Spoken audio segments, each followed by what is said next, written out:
Good afternoon yes. અત્યારે જોવા જઈએ તો ટોપ 10 જે કંપનીઝ જે છે એમાંથી 9 કંપની જે છે એની માર્કેટ કેપ જે છે એમાં વધારો થતો જોવા મળ્યો છે. એમાં પણ આપણે ઇમેજ સામે લાવીશું કે એમાં માર્કેટ કેપ કરીને એક ઇમેજ છે, એમાં તમે નજર કરશો તો સૌથી વધારે ગેનર્સ તમે નજર કરશો માર્કેટ કેપમાં તો બજાજ ફાઇનાન્સ તમે નજર કરશો એમાં જોવા મળ્યું છે. અને ઘટનારા માર્કેટ કેપમાં ઘટાડો તમે નજર કરશો તો HULનો જોવા મળ્યો. તો આપણે ઇમેજમાં આપણે નજર આવશે કે બજાજ ફાઇનાન્સ જે છે એનું માર્કેટ કેપ જે છે એમાં તમે નજર કરશો તો 80,000 કરોડનો એમાં વધારો થતો જોવા મળ્યો છે. અને ટોટલ માર્કેટ કેપ જે છે એ પણ વધીને અત્યારે 7.11 લાખ કરોડ જોવા મળી છે. એટલે માર્કેટ કેપમાં સારો એવો ઇન્ક્રીમેન્ટ થયો છે. બીજા નંબર તમે નજર કરશો તો ભારતી એરટેલ આવી ગઈ છે. અત્યારે 44,960 કરોડનું જોવા જાવ તો લાસ્ટ વીકમાં એમાં માર્કેટ કેપમાં ઉછાળો જોવા મળ્યો હતો અને એમની ટોટલ માર્કેટ કેપમાં પણ વધારો થતો જોવા મળ્યો છે.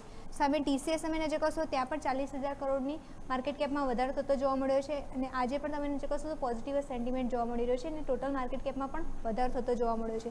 રિલાયન્સની વાત કરીએ ત્યાં પણ તમે નજર કરશો તો 39,400નો તમે 400 કરોડનો અત્યારે વધારો થતો જોવા મળ્યો છે જે લાસ્ટ વીક. અને અત્યારે પણ તમે નજર કરશો ટોટલ માર્કેટ કેપ પણ વધતી જોવા મળી છે. અને L&Tની વાત કરીએ ત્યાં પણ તમે નજર કરશો 21,000 કરોડની માર્કેટ કેપમાં વધારો થતો જોવા મળ્યો છે અને ટોટલ માર્કેટ કેપ પણ વધતી જોવા મળી છે. પણ આજે પણ તમે નજર કરશો તો આ બધા સ્ટોકમાં તેજી છે, ખાલી ભારતી એરટેલમાં થોડું નેગેટિવ સેન્ટિમેન્ટ છે. બાકી આ બીજા 4 સ્ટોક જે છે એમાં તેજી સાથે કારોબાર જોવા મળ્યો છે. હવે બીજો ઇમેજ પણ સામે લાવીશું, એમાં બીજી પણ કંપની જે છે એના માર્કેટ કેપમાં વધારો થતો જોવા મળ્યો છે.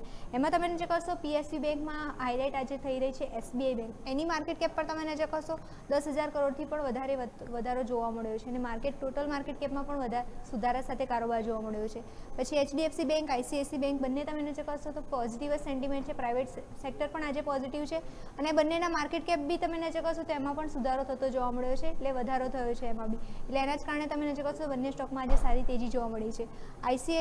LIC તમે નજર કરશો, LICમાં પણ આજે જોવા જતો તો સારી તેજી દેખવા મળી રહી છે અને માર્કેટ કેપ તમે નજર કરશો 4,400 કરોડથી વધ્યું છે. એટલે માર્કેટ કેપમાં ત્યાં પણ વધારો જોવા મળ્યો છે. ખાલી 10માંથી 9 જ એવી કંપની એવી છે જ્યાં સારો તેજી જોવા મળી છે. પણ એક HUL જે છે એની માર્કેટ કેપ તમે નજર કરશો ક્યાંક ઘટતી જોવા મળી છે. 10,000 કરોડથી વધારે ત્યાં ઘટાડો જોવા મળ્યો છે.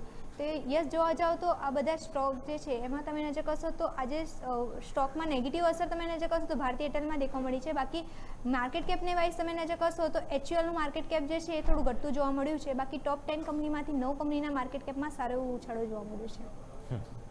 ઓકે, તો આ તમામ સંકેતો છે ધ્યાન પર રાખીશું. આભાર મિરલ આપનો અમારા સાથે જોડાવા માટેના ડિટેલ્સ માટે. તો માર્કેટ કેપની અંદર સુધારો સ્વાભાવિક